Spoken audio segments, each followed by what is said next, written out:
계획범죄 맞다 이렇게 말을 했습니다. 지난 5월 과외 앱으로 알게 된 또래 20대 여성을 살해한 정유정 사건. 그동안 이제 계획범죄가 아니다, 우발적으로 한 거다 이렇게 주장을 해왔는데 오늘 재판에서 계획범죄가 맞다고 인정을 했습니다. 정확하게 표현을 하면 오늘은 변호인이 이렇게 말을 한 거죠. 계획범행이 아니라는 내용을 철회한다. 이렇게 말을 했습니다. 그러니까 그전에는 계획범행이 아니었다. 정유정이 직접 불만을 품고 살지 않았다. 이렇게 했는데 오늘 재판에서는 정유정의 변호인이 계획적인 범행이 아니라는 내용을 철회한다. 이렇게 말을 했습니다. 서 변호사님. 그러니까 이게 계획범죄가 맞다는 걸 사실상 인정한 거라고 봐야겠고 이렇게 변호인이 말을 한 것은 정유정과 미리 이제 얘기를 하고 이렇게 말을 하게 되는 그런 과정으로 봐야겠죠. 그렇죠. 접견 과정에서 정유정과 얘기를 분명히 나눴을 거고요. 아마도 이제 증거 열람을 하는 과정에서 이 정도면은 사실 우발 범죄를 좀 주장하는 것은 무리가 있다라는 판단이 가장 우선이었을 것 같고요. 뭐 그 외에도 이제 뭐 정유정이 지금 추가로 지금 살인 예비죄로 좀 기소될 가능성도 있어요. 그런 부분도 좀 고려된 그런 판단이 아닐까 싶습니다. 방금 말씀하신 그 살인 예비죄로 추가 기소될 가능성. 이게 이제 지난주에 경찰에서 검찰로 살인 예비 혐의를 송치를 했는데, 그러니까 이 사건을 저지르기 전에 또 다른 앱에서 20대 여성과 10대 청소년을 만나려고 했었다. 그러니까 두 번 그런 상황이 있었다. 이 얘기잖아요. 이 사건은 다시 한번 설명해 주시죠, 박사님. 네, 경찰에 따르면 이제 본건 피해자 발생하기 수일 전에 온라인 중고거래 앱을 통해서 일단 20대 여성 A 씨를 알게 됐는데요. 그 산책로로 유인을 해서 살해하려고 했는데 해인들이 이제 지나가는 등의 이유로 이제 미수에 그친 혐의가 이제 그 내용 중에 하나고, 두 번째는 같은 중고거래 앱에서 10대 이제 그 남성을 이제 유인하려고 한 거죠. 청소년이에요. 네, 10대 B군이었는데요. 근데 채팅 내용이 너무 부자연스러웠던 겁니다.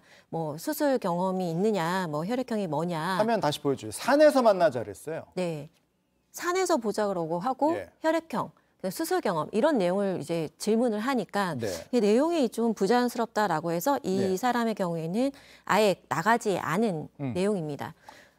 그래서 이 두 내용을 보면 아마 이 범행이 발생하기 수일 전에 일어난 부분이기 때문에 정유정의 입장에서는 지금 친목 목적이었다라고 주장하고 있고, 가방 안에 흉기도 소지하지 않았다라고 하는데, 이제 경찰에서는 압수수색을 통해서 피해자들의 인적 상황, 피해 진술을 이제 확인을 했고요. 채팅 기록이나 인터넷 게시글을 통해서 이것도 이제 예비에 그친 혐의로 보고 이제 수사를 하고 있다라고 생각을 하시면 될 것 같습니다. 그러니까 그 전에 계획범죄가 아니라고 주장했던 것과 오늘 이제 계획범죄가 아니라는 것을 철회한다라고 하는 사이에 발생한 것이 이 두 사건이 그 전에도 있었다라는 게 나온 거잖아요. 그러니까 이게 진술 번복에 결정적인 영향을 줬을까요? 변호사님 보시기에. 결정적인 영향까지는 주지 않았을 것 같아요. 그래요? 아마도 제 생각에는 지금 계속 이제 우발 범죄를 주장하는 게 본인이 받게 될 형량에 결코 도움이 되지 않는다는 판단이 가장 우선적이었을 거라고 생각은 하거든요.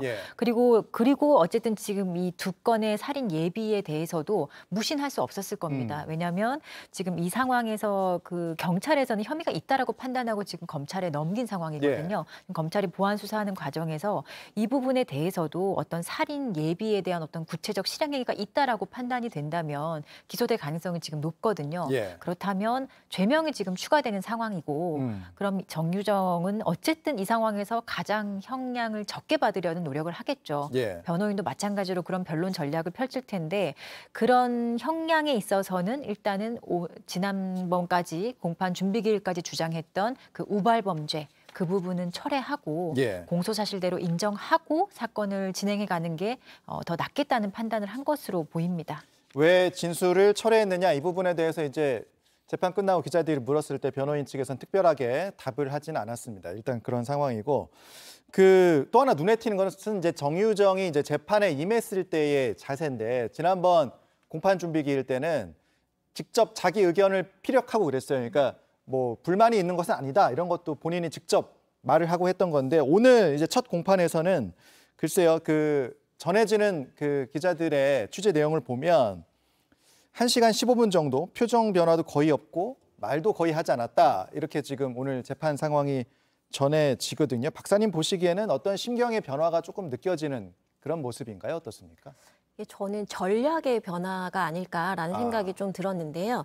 정유정의 경우에 이제 수사팀에서 이제 언급한 이제 진술 태도들을 살펴보면 실제로는 일단 부인을 하다가 증거를 제시하면 그때서야 부분 인정하는 패턴으로 가는 특성이 있거든요. 그래서 이런 책임을 져야 되는 이런 상황에 직면했을 때 범죄자들이 하는 행동 중에 여러 가지 전술들이 있는데 공격적인 태도를 취하면서 이제 부인을 하는 방식들이 있고 남탓, 책임 전가 이것 말고도 침묵을 취하는 방식들이 있거든요. 그래서 최초에는 아마 이렇게 적극적으로 의견을 피력하는 것이 조금 더 효과적일 것이다라고 생각을 했던 것으로 보이는데 그 이후에 아마 변호인과의 뭐 여러 가지 이야기들을 하고 증거 뭐 자료들을 통해서 자기가 이렇게 하는 것이 좀 그렇게 큰 도움이 되지 않는다라고 생각을 해서 아마 조금 더 침묵을 유지하는 형식을 취하지 않았을까라는 생각이 드는데요. 사실상 우리가 이런 부분들을 앞에서 되게 모호하잖아요. 그러면 우리가 계획범죄다라고 주장을 하는 것도 아니고 계획범죄는 아니었다. 그럼 도대체 무엇이었느냐. 이게 중요한데 이런 모호한 표현을 사용한다던가 아니면 이런 류의 침묵을 사용함으로써 이렇게 비협조적인 태도를 보이고 있다라고 해석할 수도 있을 것 같아 보입니다. 그러니까 계획범죄를 인정합니다라고 정확하게 얘기하는 게 아니라 계획범죄가 아니라고 했던 걸 철회한다라고 하는 것도 어떤 변호 전략이다. 이렇게 보시는 건가요? 명확하게 얘기하지 않는 거죠. 근데 사실 다를 게 없죠. 일반적인 사람들 기준에서는. 그러니까요. 근데 법정에서는 어쨌든 지난번까지 주장했던 사실을 조금 번복하는 거는 철회한다는 얘기를 많이 하는데요. 사실상 그 계획적인 범죄였습니다라고 이야기하는 것과 우발이라고 주장했던 사항을 뭐 철회한다라고 하는 것은 조금 어쨌든 뉘앙스의 차이는 좀 있는 거죠. 알겠습니다. 마지막 한 가지만 더.